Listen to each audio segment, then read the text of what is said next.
Bismillahirrahmanirrahim. Alhamdulillah, salatu wassalamu ala Rasulillah Nabiyyina Muhammadin wa ala alihi wa sahbihi ajma'in wa ba'd. Alhamdulillah, kita telah selesai daripada perbincangan tentang perkara-perkara yang sunat dalam salat. Sambungan kita pada kali ini dalam bab membaca zikir dan berdoa sesudah memberi salam. Jadi setelah kita selesai salat, Assalamualaikum warahmatullahi wabarakatuh. Bagaimana telah kita tahu ada dua riwayat sini. Kita akan masuk pula ke dalam bab zikir selepas salat. Membaca zikir dan berdoa sesudah memberi salam. Mana lepas kita bagi salam tu, untuk menyempurnakan sembahyang fardu yang 5 yang telah dikerjakan, disunatkan beristighfar. Apa mana sunat istighfar? Tengok nombor 3 di bawah. Beristighfar. Istighfar ni dah jadi bahasa Melayu dah dia ni. Semua kata istighfar. Maknanya ni memohon ampun kepada Allah Ta'ala. Istighfar tu maknanya memohon ampun kepada Allah Ta'ala dengan menyebut astaghfirullah atau astaghfirullahal azim. Disunatkan beristighfar pada saat itu ialah untuk memohon ampun dari mana-mana amalan sembahyang yang kurang sempurna. Jadi di antara hikmahnya kita lepas maya Astagfirullah. Maknanya minta ampun dengan Allah. Apa hikmahnya? Minta ampun kepada Allah Ta'ala sekiranya ada dalam salat kita tadi kekurangan. Benda yang tidak sempurna. Atau minta ampun dari perasaan was-was. Was-was dalam salat maya kita macam-macam dia mari. Ada benda-benda yang tidak sesat. Lintasan-lintasan fikiran dan kelalaian yang menyebabkan kurang khusyuk. Pada itu sudah salah, astagfirullah. Karena ada perkara-perkara gangguan kita tengah sembahyang.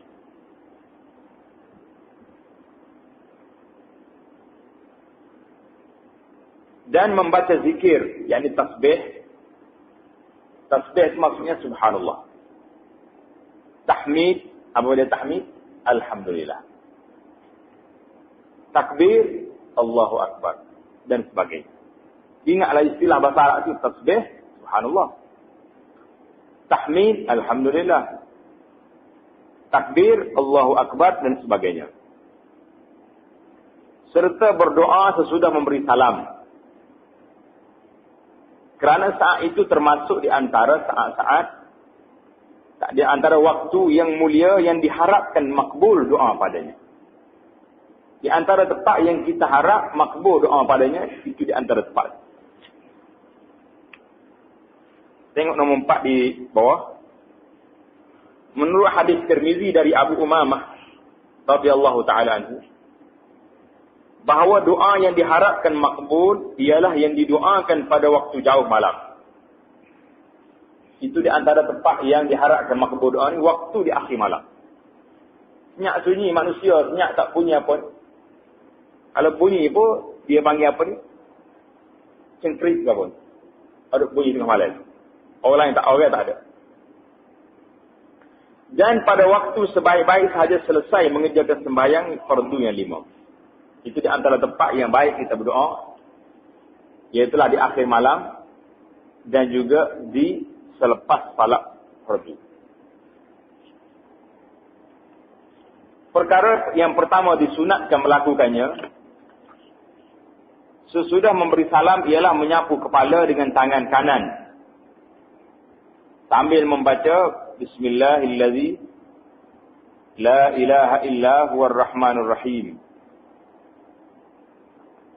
Allahumma azhab anni al-hamma wal hazana. Itu bagi bawah salah. Tak bagi rata. Al-hamma wal hazana. Jumpa Pak. Muka surat 187. Baca dia tu salah. Allahumma izhab anni. Betul lagi cakap tu. Alhamma. Mim tu bagi atas. Dia tulis bagi bawah tu. Betul tak atas? Wal hazana. Kalau kita ni wal hazani. Betul dah? Cetakan lama ni salah. Mana cetakan lama salah. Cetakan baru tu sudah dibetulkan, alhamdulillah. Kalau ada hal lama betul balik. Dengan nama Allah yang tidak ada Tuhan melainkan Dia, yang Maha Pemurah lagi Maha Mengasihani. Ya Allah, ya Tuhanku, hapuskanlah daripada kesusahan dan perkara-perkara yang mendatangkan duka cita.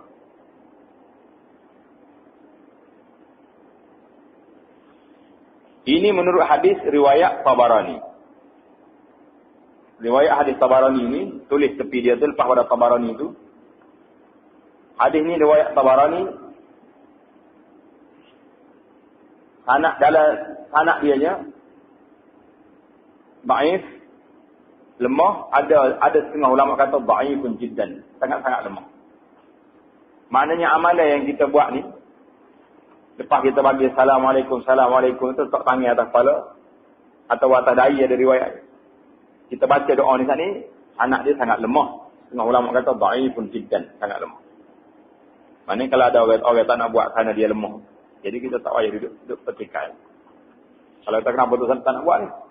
Kerana dia tu lemah sangat. Dia segi sanak dia.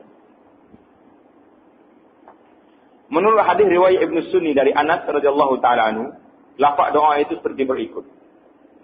Asyhadu an la ilaha illallah ar-Rahmanur Rahim. Allahumma azhab anni al-hamma wal hazana. Kalau yang bagi bawah, tak atas. Kalau bagi atas dah, betul dah tu. Mana telah dibaiki.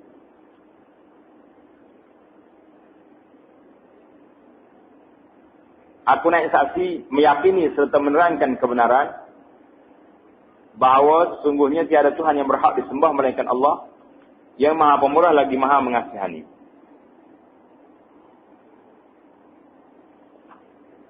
Ya Allah, ya Tuhanku, hapuskanlah daripada kesusahan dan perkara yang mendatangkan duka cita. Baca ayat tadi juga. Amal ini dilakukan oleh Rasulullah sallallahu alaihi wasallam sebaik-baik saja selesai mengerjakan sembahyang dengan memberi salam. Menurut hadis yang pertama, riwayat Tabarani, baginda menyapu kepalanya dengan tangan kanannya sambil membaca doa yang pertama itu. Menurut hadis yang kedua, riwayat Ibn Sunni, baginda menyapu dahinya. Riwayat yang pertama atas tangan, dia dak sapu dahi dengan tangan kanannya sambil membaca doa yang kedua. Kita boleh memilih salah satunya, iaitu menyapu kepala sambil membaca doa yang pertama, atau menyapu dahi sambil membaca doa yang kedua.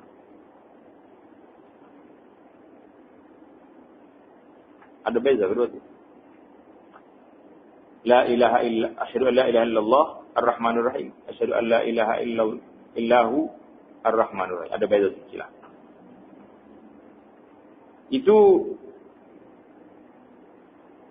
kerana kedua-dua cara itu pernah dilakukan oleh baginda sallallahu alaihi wasallam.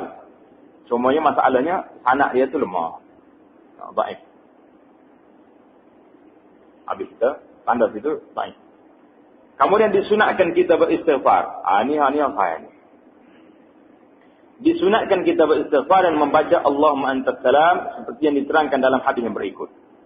Mana lepas kita bagi salam, Assalamualaikum warahmatullahi, Assalamualaikum warahmatullahi, kita bacanya ni. An Thauban radhiyallahu ta'ala anhu qala, kana Rasulullah sallallahu alaihi wasallam idza ansarafa min salatihi istaghfarallaha thalatha. وقال اللهم أنت السلام ومنك السلام تبارك يا ذا الجلال والإكرام. Perhati betul-betul riwayat. Karena banyak riwayat-riwayat lain ni tambahan-tambahan. Tapi riwayat yang ada tangan kita ni riwayat daripada Imam Muslim. Rawahu Muslim, maknanya hadis ni hadis sahih yang kita kena baca dengan dia. Dari Thauban katanya, radhiyallahu taala anhu katanya, biasanya Rasulullah sallallahu alaihi wasallam apabila ia selesai mengerjakan sembahyangnya, dia beristighfar kepada Allah Ta'ala 3 kali. Jadi kita lepas pada Assalamualaikum, Assalamualaikum, apa yang kita nak buat mula-mula? Astaghfirullah, Astaghfirullah, Astaghfirullah 3 kali. Dan setelah itu ia membaca Allahumma antas salam, wa minkas salam. Tabarakta ya dzal jalali wal ikram. Ini bacaan yang sahih. Yang mari daripada Nabi sallallahu alaihi wasallam dengan sanad yang sahih riwayat oleh Imam Muslim. Ada lagi bacaan-bacaan lain yang ada dalam kitab-kitab kita tu. Allahumma antas salam wa minkas salam wa ilaika ya'udus salam hayyina rabbana bis salam. Tapi itu riwayat lain. Riwayat yang sahihnya ini. Allahumma antas salam wa minkas salam tabarakta ya dzal jalali wal ikram. 3 ya. Selepas itu sunat bertasbih. Bertasbih apa dia? Subhanallah. Bertahmid kata alhamdulillah. Dan bertakbir. Seperti yang diterangkan dalam hadis yang berikut. Jadi benda yang kita kena sunat buat. An Abi Hurairah radhiyallahu taala anhu anna Rasulullah sallallahu alaihi wasallam qala man sabbaha Allah dubura kulli salatin 33. Dari Abu Hurairah radhiyallahu taala anhu bahawa Rasulullah sallallahu alaihi wasallam bersabda, sesiapa yang bertasbih kepada Allah Ta'ala dengan menyebut Subhanallah. Berapa? 33 kali. Bilangan ni kita kena bilang sendiri. Subhanallah, Subhanallah, Subhanallah, Subhanallah. Jangan ikut bilangan orang lain. Mungkin dia cepat, kita lambat. Atau kita cepat, dia lambat. Menyebabkan bilangan itu tak cukup 33 kali atau lebih. Naknya, dia cukup 33 kali. Dan wahamidallaha 33 dan bertahmid. Mana tahmid? Mengucap alhamdulillah. Bertahmid kepada Allah dengan menyebut alhamdulillah 33 kali. Ini bilangnya dia cukup. Wa kabbarallaha 33 serta bertakbir akan Allah Ta'ala Allahu Akbar 33 kali. Semuanya berjumlah 99 kali. Subhanallah 33. Alhamdulillah 33. Allahu Akbar 33. Fatilka 99 wa qala tamam al-mi'ah la ilaha illallah wahdahu la syarika lah. Lahul mulku wa lahul hamdu wa huwa ala kulli syai'in qadir.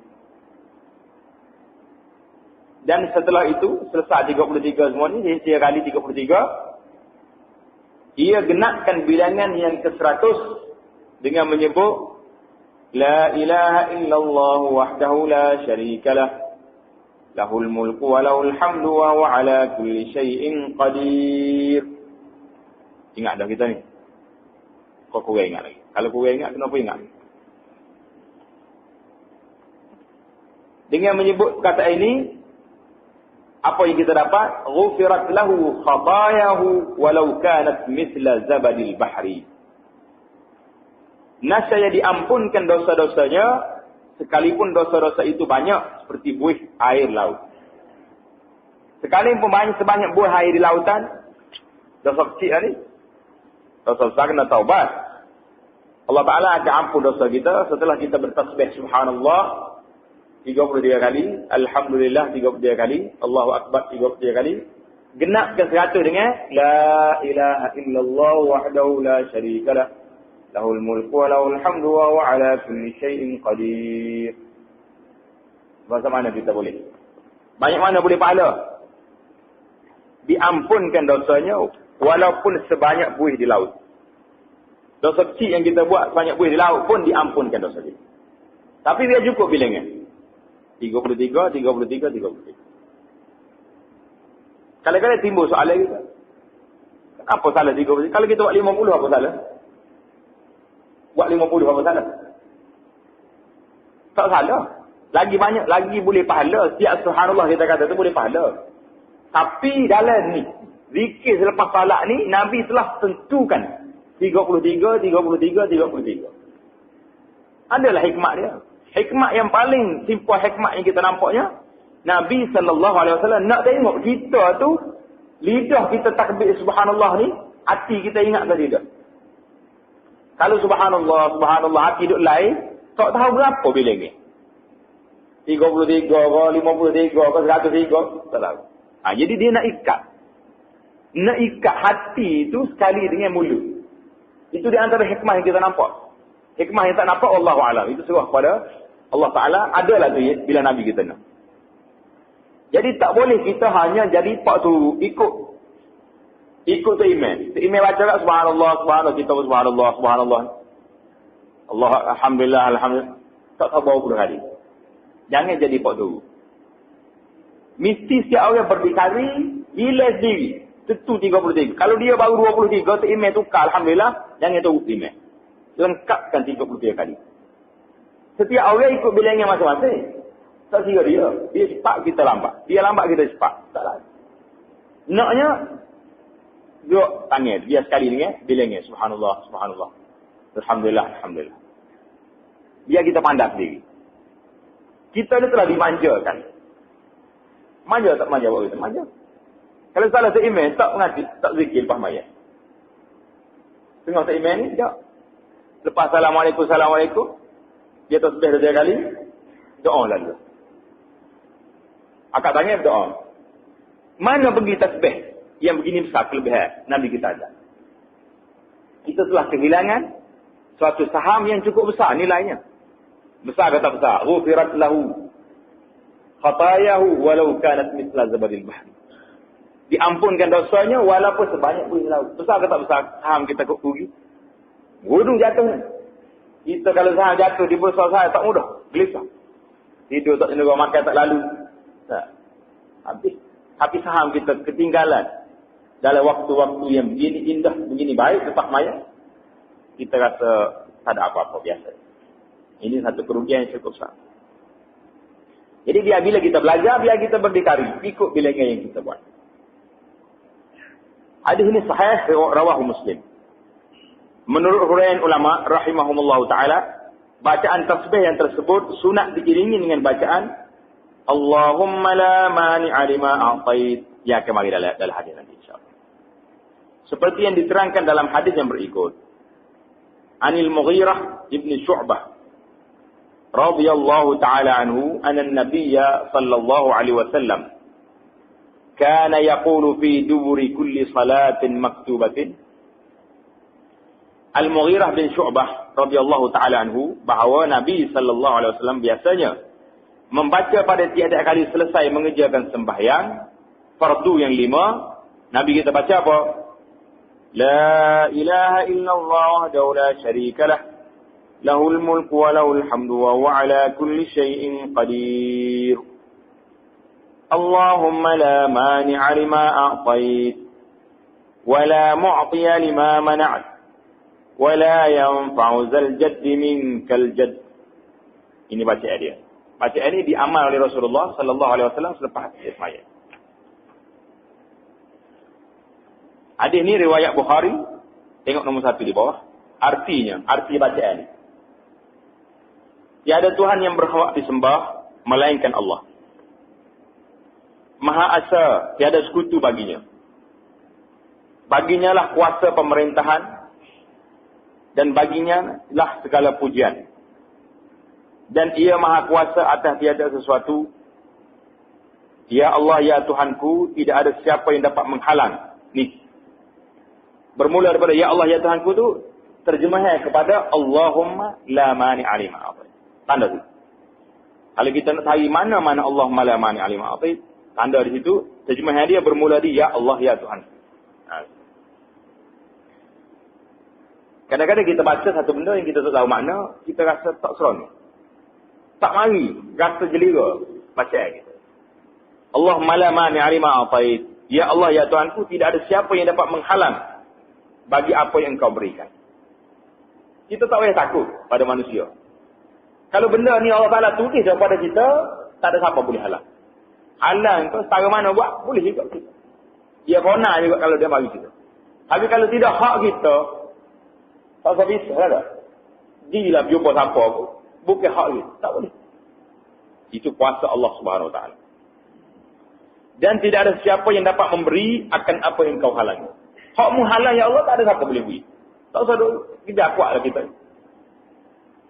Dan juga kekayaan seorang dan pengaruhnya tidak dapat memberi sebarang faedah kepadanya untuk menyelamatkannya dari balasannya.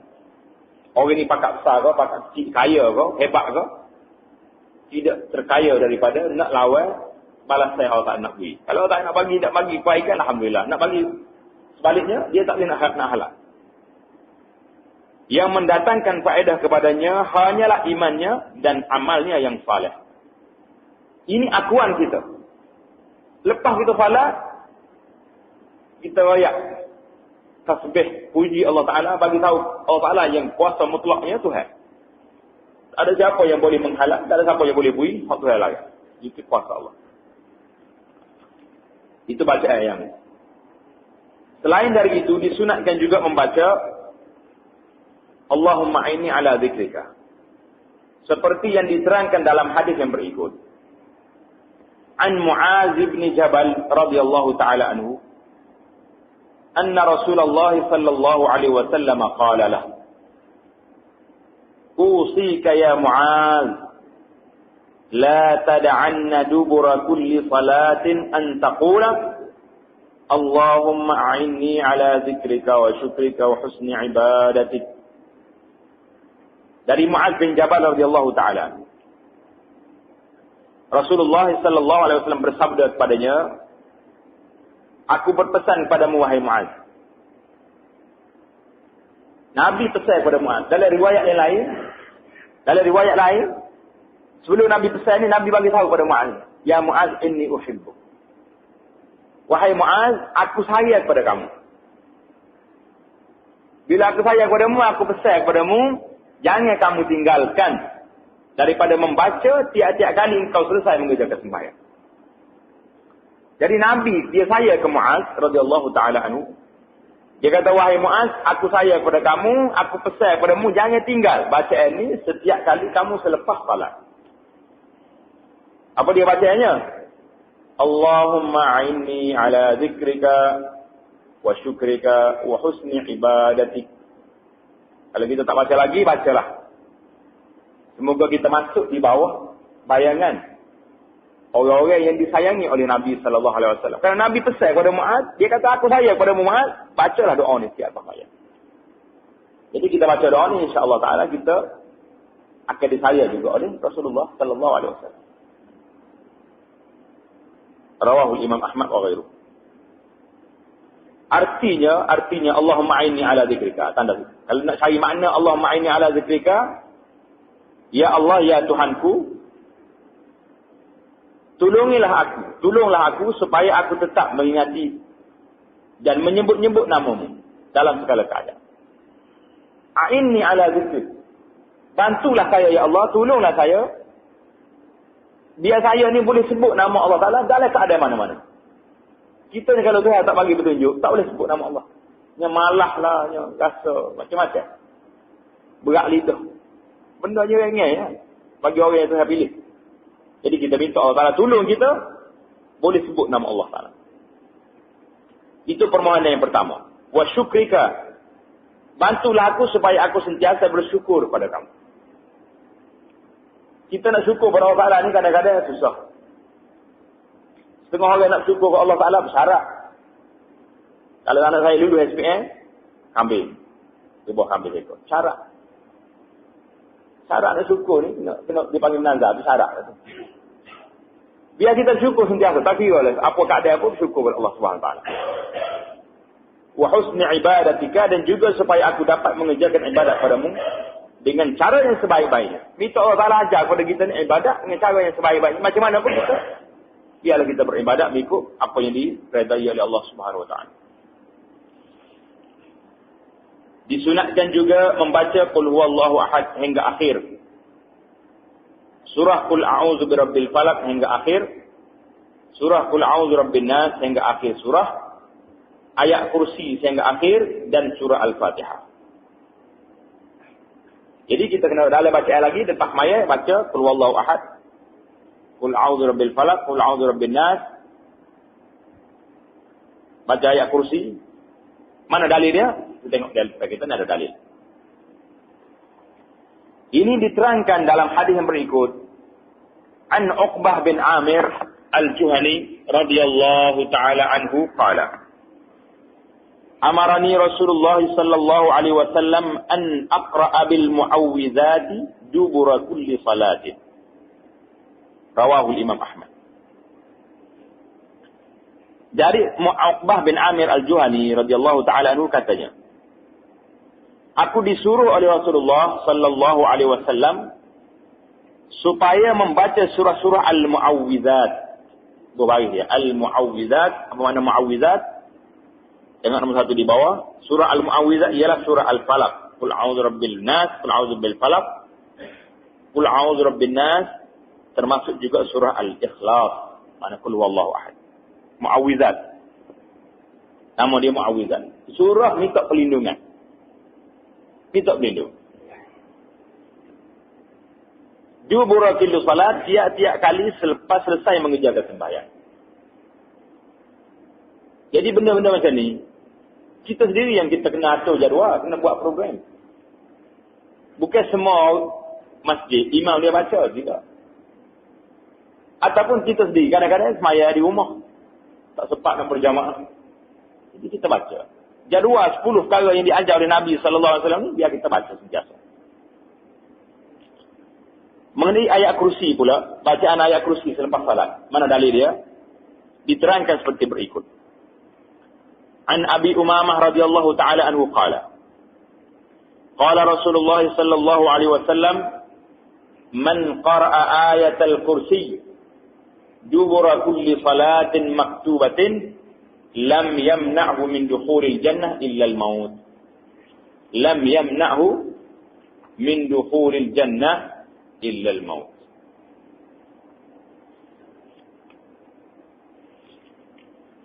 Rawahu An-Nasa'i, hadis ini sahih. Maksudnya, dari Abu Umamah radhiyallahu taala anhu katanya, Rasulullah sallallahu alaihi wasallam bersabda, sesiapa membaca ayat kursi. Siapa dia baca ayat kursi pada tiap-tiap kali selesai mengerjakan sembahyang fardu yang 5 waktu. Lepas baca ayat, lepas sembahyang fardu 5 waktu,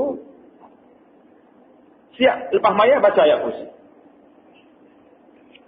Apa kelebihan dia? Tidak ada yang dapat menghalangnya daripada masuk syurga, melainkan masa kematiannya yang belum sampai lagi. Mana orang ni nak masuk syurga, ni tunggu mati je. Itu kelebihan dia. Itu besar. Besar tak besar? Mana saham kita cukup tinggi lah kalau kita baca zikir-zikir ni, memang cukup tinggi saham. Tak payah masuk ASN, ASB dah. Padang sahamiah kita. Disunatkan juga baca zikir yang berikut sebanyak 10 kali selepas mengerjakan sembahyang subuh dan maghrib. Ini tambahan, tanda situ. Lepas sembahyang subuh dengan maghrib, baca doa ni 10 kali. Doa mana? La ilaha illallah wahdahu la syarika lah. Lahul mulku wa lahul hamdu biyadihil khairu wa yuhyi wa yumitu wa huwa ala kulli syai'in qadir. Maksudnya tiada Tuhan yang berhak disembah melainkan Allah yang Maha Esa. Tiada sekutu baginya, baginya lah kuasa pemerintahan dan baginya lah segala pujian. Dialah jua yang menentukan segala kebaikan. Ia menghidupkan dan mematikan. Dan ia Maha Kuasa atas tiap-tiap sesuatu. Jadi bacaan ini la ilaha illallah wa la syarikalah kita kena baca bila selepas sembahyang subuh dengan selepas sembahyang maghrib. Naknya 10 kali.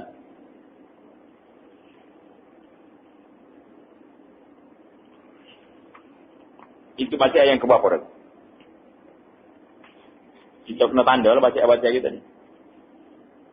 Disunatkan juga membaca ayat-ayat suci, syahidallah dan qulillahumma malikal mulk hingga bighairi hisab.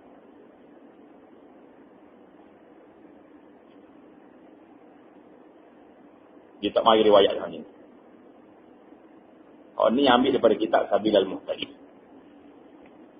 Disunatkan juga membaca doa yang pernah dibaca oleh Rasulullah sallallahu alaihi wasallam. Di antaranya ialah doa yang berikut. Ini doa dah ni. Yang saat ni nak zikir selepas salat. Kita beza di antara zikir selepas salat dengan doa. Zikir selepas salat maknanya amalan yang Nabi kita baca setiap kali lepas sembahyang. Doa ni dia baca ada waktu tertentu. Tak semestinya baca doa lepas sembahyang. Di antara doa dipanggil doa al-ma'thur yang mari pada Nabi sallallahu alaihi wasallam doa ni. Cantik doa ni.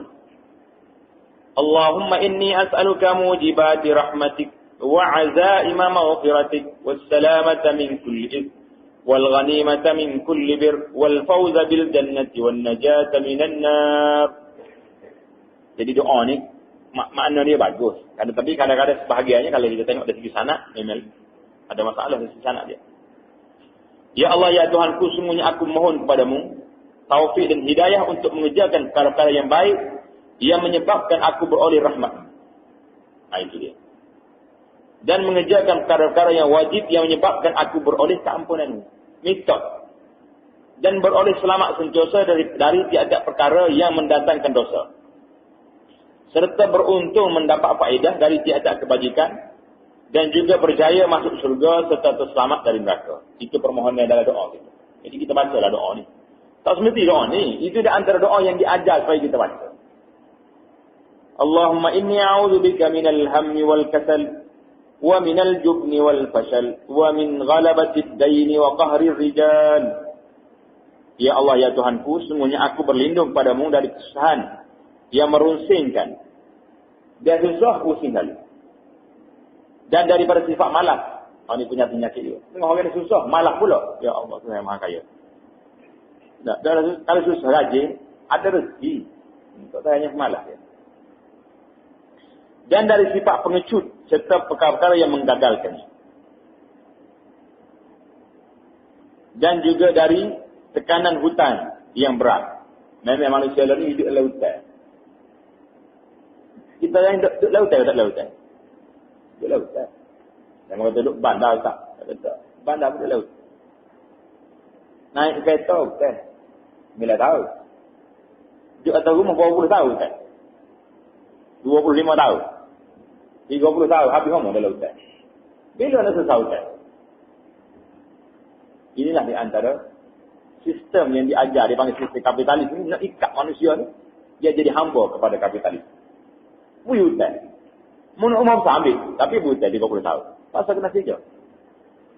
Pasal kena terikat. Kena takut. Kalau tak ikut benda ni, nanti orang buat kerja. Nak bayar rumah 30 tahun. Nak ambil duit mana. Kereta kena tarik. Jadi, kita ni hidup dalam tekanan bebanan hutang. Tak boleh kalau kita hidupnya tidak berhutang. Ya, tak boleh. Tak pakai kereta. Tak naik wang sah. Itu yang masalah kita. Cuba kita hidup walaupun kecil rumah tapi tak ada. Suya hutang. Lebih selesa, lebih tenang. Kalau kata orang ada rumah kecil, tak ada hutang. Tak ada hutang, rumah saya. Ini kita duduk rumah, bukan rumah kita, rumah bank. Bank tu pula kalau ambil hutang, beli dengan cara Islam, Alhamdulillah. Kalau beli dengan cara riba, bila nak taubat? Bila nak bertaubat? 30 tahun. Jamin umur kita 30 tahun sempat habis hutang.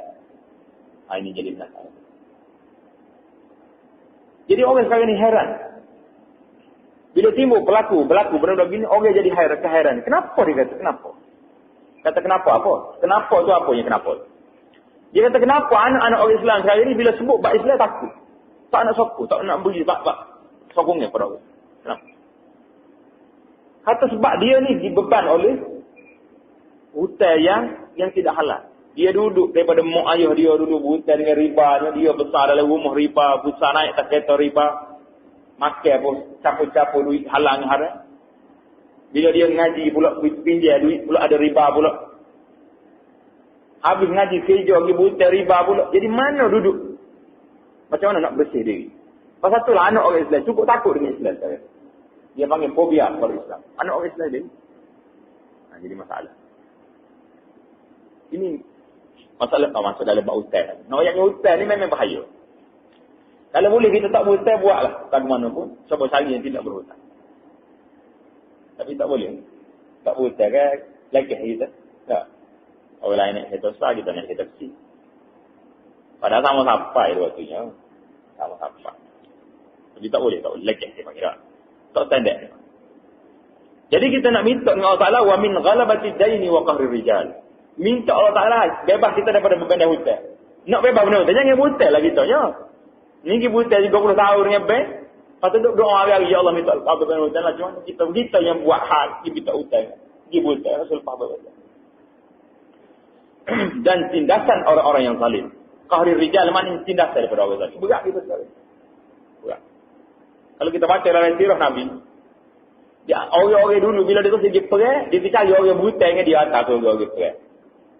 Rupanya sistem alung, orang panggil ni alung kau. Orang dunia mesti dia orang buta. Ada dah zaman jahiliah tu. Nama Abu Jahal tu sudah buat. Bila mimpi Quraisy ni di istihan nak pergi perang, dia cari mana mengbuta aku banyak. Mungkin ganti aku perang. Dia duduk lihat tu, dia tak apa saya tak pergi, saya tak 5 orang dah. Orang pergi ganti saya.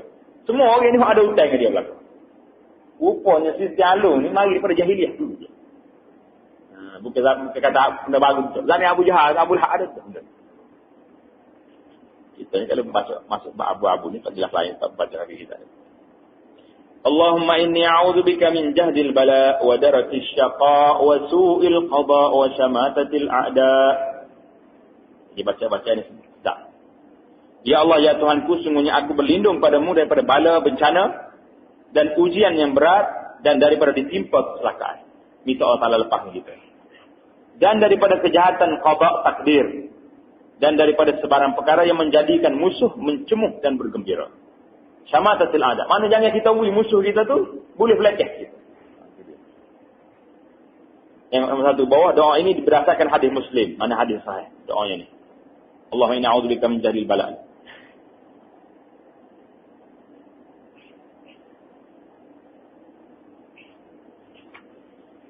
Dan dalam hadis yang berikut diterangkan tentang doa yang banyak sekali dibaca oleh Rasulullah sallallahu alaihi wasallam kerana kandungannya meliputi kebaikan dunia dan akhirat. An Anas radhiyallahu taala anhu qala, "Kana aktsaru da'watin yad'u biha an-nabiy sallallahu alaihi wasallam yaqulu, Rabbana atina fid dunya hasanah wa fil akhirati hasanatan wa qina azabannar." Jadi doa ni Nabi kita banyak baca. Jadi kita baca sentiasa doa ni. Rabbana atina fid dunya hasanah wa fil akhirati hasanatan wa qina azabannar. Artinya, ya Tuhan kami, berikanlah kami kebaikan di dunia dan kebaikan di akhirat dan peliharalah kami dari azab neraka. Doa ni pun diambil daripada ayat Quran. Rabbana atina fid dunya hasanah. Jadi doa Rabbana atina fid dunya hasanah memang cukup baik. Jadi dalam kitab kita ni tamatlah dia perbincangan tentang semaya bacaan sunat lepas salat. Tapi insya-Allah kita ada di sini satu buku yang ana tulis bacaan selepas salat. Jadi kita cuba tengok kita. Kerana kita kumpul lah. Ana ambil bacaan-bacaan daripada hadis yang sahih daripada Nabi sallallahu alaihi wasallam yang ajar kepada kita bacaan lepas salat. Dibaca. Jadi kita ambil doa ni, pakai hafal ni satu tak banyak. Ada 12 perkara. Jadi kalau kita ingat ni, insya-Allah taala besar cukuplah saham kita dah insya-Allah. Jadi bawa lagi tak ni minggu depan ni kita bawa, kita baca insya-Allah. Jadi kita baca satu pasal dia di ada bacaan, ada terjemahan dia dengan di nota kaki tu kita pisah dah. Sengaja bawa tanda-tanda riwayat hadis mari daripada Nabi sallallahu alaihi wasallam dan juga sekali dengan kelebihan dia, fadilah dia. Baca doa ni apa kelebihan dia insya-Allah taala. Nak bagi galakan kepada muslimin semua biar kita ni sentiasa berzikir beribadat kepada Allah Subhanahu wa taala. Jadi saya kata dulu subhanakallahumma wa bihamdika asyhadu an la ilaha illa anta astaghfiruka wa atubu ilaik.